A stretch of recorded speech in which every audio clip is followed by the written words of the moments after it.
Assalamualaikum warahmatullahi wabarakatuh. Selamat datang kembali di Al-Najmah. Ini ruang refleksi kita ya, tempat kita ngobrolin kisah-kisah, hikmah, atau hal-hal lain yang menarik.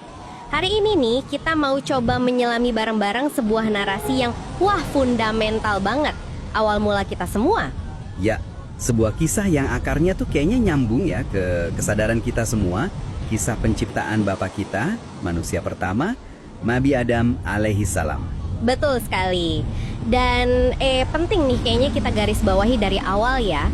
Ini tuh bukan cuma cerita pengantar tidur atau sekedar sejarah kuno gitu. Bukan itu. Lebih dari itu, ini tuh kayak cermin. Cermin yang kalau kita tatap dengan jernih, insya Allah bisa bantu kita paham siapa sih kita ini, tujuan hidup kita apa, dan nanti pulangnya kemana. Jadi yuk kita siapkan hati, lapangkan dada buat merenung sama-sama. Oke, perjalanan ini mulainya jauh sebelum bumi ada ya. Di alam malaikat sana, Allah subhanahu wa ta'ala mengumumkan sebuah rencana besar. Ada firman-Nya yang menggema gitu di langit. Sesungguhnya aku hendak menjadikan seorang khalifah di muka bumi. Khalifah? Iya, khalifah. Pengelola, pemimpin yang nerusin amanah di bumi ini. Kebayang gak sih suasananya gimana waktu itu para malaikat, makhluk yang suci, taat terus. Tiba-tiba dengar mau ada makhluk baru, tugasnya berat lagi, khalifah. Wah, kata itu aja udah berat ya dengernya. Iya, tanggung jawabnya besar banget. Makanya wajar kalau muncul pertanyaan di benak mereka. Pertanyaan? Ya bukan protes kan? Tepat. Mereka bertanya bukan maksudnya mau membantah gitu, enggak.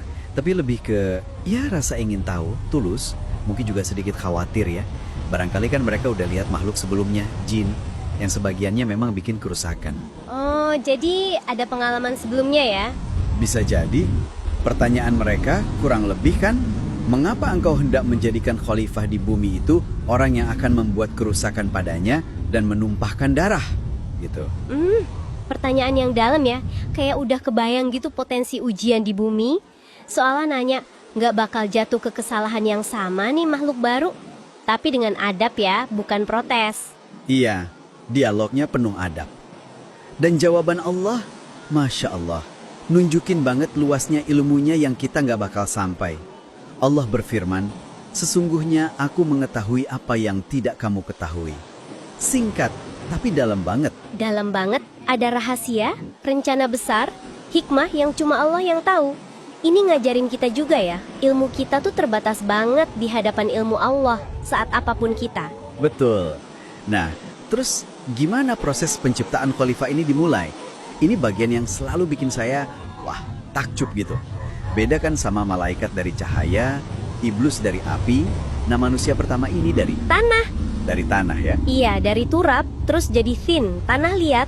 Ada riwayat yang nyebutin Allah perintahkan malaikat ambil segenggam tanah dari seluruh penjuru bumi. Ada tanah yang lembut, ada yang keras. Warnanya juga beda-beda, ada putih, merah, hitam, campurannya gitu. Wah, itu bukan sekadar bahan baku fisik dong ya berarti? Bukan cuma itu, ini juga kayak isyarat gitu loh. Simbolisme yang indah tentang asal-muasal kita yang beragam ini. Bener juga ya. Coba lihat di sekitar kita, atau diri kita sendiri deh.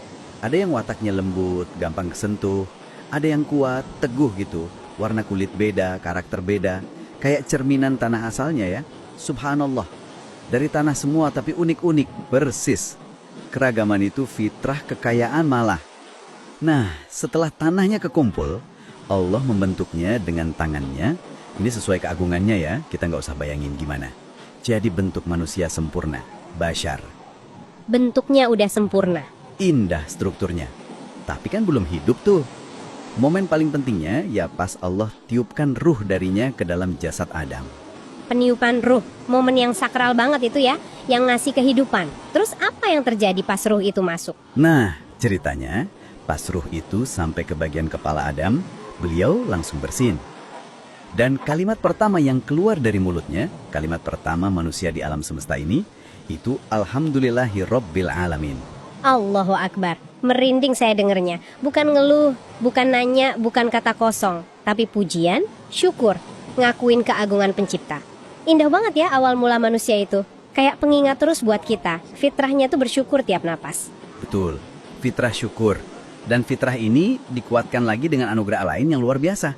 Setelah diciptain sempurna, udah bersyukur, Allah muliakan Adam dengan sesuatu yang fundamental banget. Ilmu. Allah ajarkan Adam al-asma, nama-nama segala sesuatu. Nama-nama, maksudnya bukan cuma ngasih label gitu kan ya, tapi paham esensinya, fungsinya, sifatnya. Sesuatu yang bahkan malaikat aja ngaku terbatas ilmunya pas ditanya Allah. Tepat sekali. Ini bukan cuma hafalan nama. Ini anugerah kapasitas intelektual, kemampuan belajar, paham, mengklasifikasi, pakai pengetahuan. Ini nih salah satu tiang utama kemuliaan manusia sebagai khalifah. Ilmu itu ngangkat derajat. Manusia dari tanah, tapi dimuliain karena akal dan ilmunya. Ini pelajaran penting banget. Mulia itu bukan soal materi asal, tapi soal ruh, potensi ilmu yang Allah kasih, dan gimana kita pakainya. Terus buat negesin kemuliaan Adam ini, Allah perintahkan sesuatu yang luar biasa ke para malaikat kan? Iya, Allah perintahkan malaikat buat sujud ke Adam. Ini perlu kita pahami benar ya. Sujudnya itu sujud penghormatan, sujud tahiyah, bukan sujud ibadah. Oh, bukan nyembah ya? Bukan, ibadah mah cuma buat Allah aja. Sujud ini bentuk pengakuan atas ilmu Adam yang dari Allah. Dan juga bukti taatnya malaikat sama perintah Allah. Dan semua malaikat tanpa ragu langsung sujud ya. Taatnya luar biasa. Tapi di situ ada satu yang nggak mau. Iblis. Dia kan ada di situ juga waktu itu. Meski asalnya beda ya, dari api. Pas ada perintah sujud, dia nolak. Gak cuma diem aja nolaknya, tapi pakai argumen. Argumen yang lahir dari sombongnya dia. Apa katanya dia? Dia bilang, kan ada di Al-Quran tuh. Aku lebih baik darinya. Engkau ciptakan aku dari api, sedangkan dia engkau ciptakan dari tanah. Gitu. Logikanya kebalik banget. Astagfirullah. Merasa api lebih bagus dari tanah gitu ya. Iya. Sombongnya itu bikin dia buta sama kebenaran. Dia lupa atau sengaja melupain kalau mulia itu bukan soal api atau tanah, tapi soal ruh ilahi yang ditiupkan, soal ilmu yang diajarkan, dan yang paling penting soal taat sama perintah pencipta. Nah, ini dia kesombongan karena ngerasa lebih baik dari asal-usul. Ini kayaknya akar banyak masalah sampai sekarang ya. Benar sekali. Penyakit merasa lebih baik ini bahaya banget. Akibatnya, karena nolak sombong itu, iblis langsung jatuh derajatnya. Dilaknat Allah, diusir dari surga, jadi makhluk terkutuk. Tapi pas jatuh gitu, dia nggak langsung hilang. Dia minta sama Allah, umurnya ditangguhin sampai kiamat. Dan Allah kabulkan permintaannya itu. Buat apa dia minta ditangguhin? Ya, buat jalanin misi balas dendamnya. Dengan sombong dan dengkinya itu, dia sumpah di depan Allah, demi kemuliaanmu, aku pasti akan menyesatkan mereka semuanya, anak cucu Adam, kecuali hamba-hambamu yang terpilih, ikhlas di antara mereka. Sumpahnya ngeri banget. Ini berarti deklarasi perang abadi ya. Permusuhan antara iblis sama keturunan Adam bakal terus ada. Ini bukan dongeng ya, ini kenyataan yang harus kita sadari banget. Musuh kita itu nyata, dan sumpahnya buat nyerempetin kita itu beneran. Kita kudu waspada nih. Harus waspada. Nah, setelah kejadian itu, kehidupan baru dimulai buat Adam. Allah ciptakan Hawa sebagai pasangannya, sumber tenang, kasih sayang. Ada riwayat bilang kan dari tulang rusuk Adam ya. Iya, sering denger itu. Mereka berdua ditempatkan di surga. Tempat yang enak banget. Damai, gak ada capek, gak ada susah. Semua yang dipenginin ada. Wah, idaman banget ya, hidup di surga. Tapi di tengah semua yang sempurna itu, ada satu ujian, satu batasan aja. Iya, satu larangan. Sederhana, tapi maknanya dalam. Allah bilang, tapi janganlah kamu dekati pohon itu, nanti kamu termasuk orang-orang yang zolim. Cuma satu pohon itu aja di antara banyak banget pohon dan nikmat surga lainnya. Ujian taat pas lagi lapang gitu. Dan udah pasti, iblis yang udah sumpah tadi gak bakal diam aja dong ya. Dia lihat ini kesempatan. Tepat. Iblis mulai deh strateginya. Gak datang pakai muka serem atau ngancam kasar. Dia datangnya kayak penasehat gitu. Oh, halus ya caranya ya. Halus banget. Pakai bisikan, rayuan licik. Dia nipu Adam sama Hawa, bilang kalau Allah larang deketin pohon itu karena kalau dimakan, nanti bisa jadi malaikat atau hidup kekal di surga. Dia bahkan sumpah kalau dia itu ngasih nasihat yang tulus. Wah, licik banget. Mainin keinginan dasar manusia ya. Pengen abadi, pengen mulia. Diputar balikan faktanya. Racun dibungkus madu. Dan sayangnya, ya, dalam momen lupa, mungkin karena keenakan di surga atau kena rayuan licik iblis, Adam dan Hawa tergoda. Mereka langgar larangan itu, makan buah dari pohon terlarang.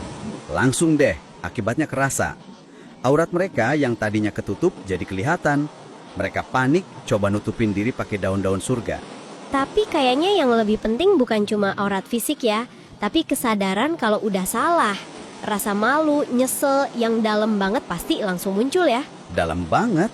Nyeselnya tuh bukan cuma karena takut kehilangan fasilitas surga, tapi nyesel beneran karena udah durhaka sama Allah yang ngasih nikmat yang mereka cintai banget. Sadar kalau mereka udah menzolimi diri sendiri. Nah, di puncak penyesalan itu, keluar doa taubat yang tulus dan indah banget. Doa yang sampai sekarang kita sering baca ya. Rabbana zalamna anfusana wa ilam taghfir lana wa tarhamna lanakunanna minal khasirin. Ya Tuhan kami telah menzolimi diri kami sendiri. Dan jika Engkau tidak mengampuni kami dan memberi rahmat kepada kami, niscaya pastilah kami termasuk orang-orang yang merugi. Masya Allah. Coba kita renungin bentar ya.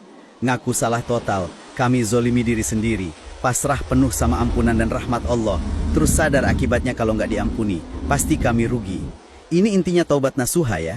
Tulus, nggak nyari alasan, penuh harap sama kasih sayang Allah. Dan Allah kan sifatnya maha pengampun, al-ghafur, maha penerima taubat atau wab. Ia diterima taubat mereka, diampuni salahnya. Ini kabar gembira paling besar buat kita semua, keturunan Adam. Pintu ampunan Allah tuh selalu kebuka buat siapa aja yang balik dengan tulus, segede apapun salahnya. Alhamdulillah, lega banget rasanya dengar ini. Tapi walau udah diampuni, tetap ada konsekuensi ya, atau mungkin lebih pasnya babak baru gitu.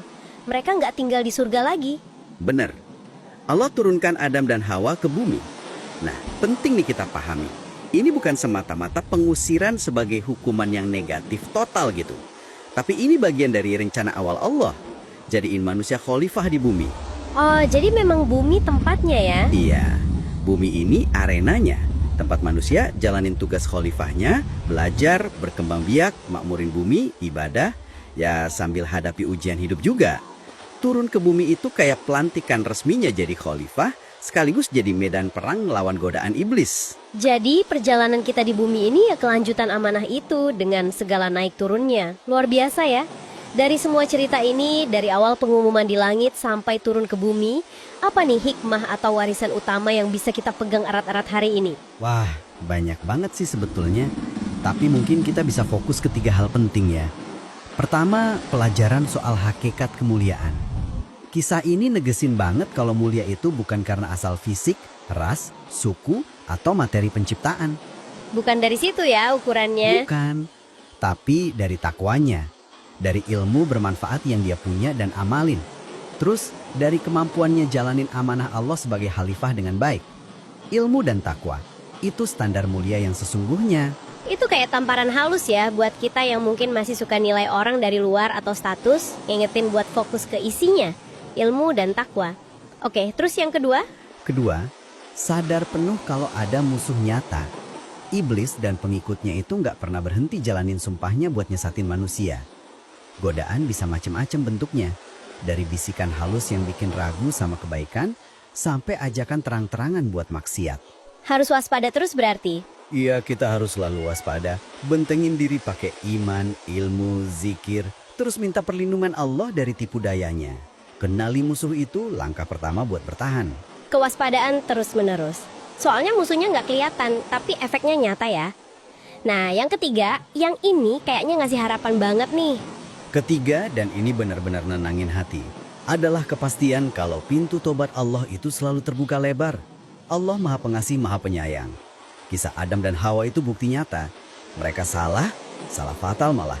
Tapi nggak putus asa. Langsung kembali ya mereka? Langsung kembali ke Allah dengan nyesel yang tulus, tobat nasuha. Dan Allah terima tobatnya. Ini warisan harapan paling besar buat kita semua. Warisan harapan, saya suka istilah itu. Artinya, sejauh apapun kita mungkin nyasar, sedalam apapun kita mungkin jatuh dalam salah, selalu ada jalan balik ya. Selalu ada kesempatan buat mulai lagi. Allah nggak pernah nutup pintu buat hambanya yang mau pulang. Betul sekali. Jangan sampai rasa bersalah bikin kita lumpuh terus putus asa dari rahmat Allah.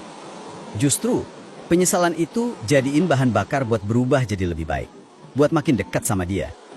Contoh bapak kita, Adam, yang bangkit dari salah dengan taubat tulus. Terima kasih banyak ya buat perenungan yang dalam banget ini. Jadi, buat kalian nih sahabat Al-Najmah, yang mungkin sekarang lagi ngerasa rapuh, ngerasa gagal, atau mungkin kebebani sama salah di masa lalu, ingat kisah ini. Ingat bapak kita Adam alaihissalam. Beliau pernah salah, kita juga pasti pernah salah. Manusiawi kok.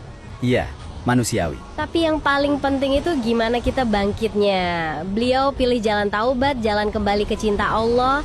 Dan warisan itu ada di diri kita juga. Potensi buat salah iya ada, tapi juga ada potensi besar buat taubat, buat perbaiki diri dan raih lagi ampunan serta kasih sayangnya. Jangan pernah ragu buat ketuk pintu rahmatnya ya. Dia selalu nunggu kita pulang. Bisa jadi ini menjadi pertemuan terakhir kita, maka ada baiknya kalian memfollow Al-Najmah agar tidak ketinggalan kisah-kisah inspiratif berikutnya. Saya akhiri dengan ucapan wassalamualaikum warahmatullahi wabarakatuh.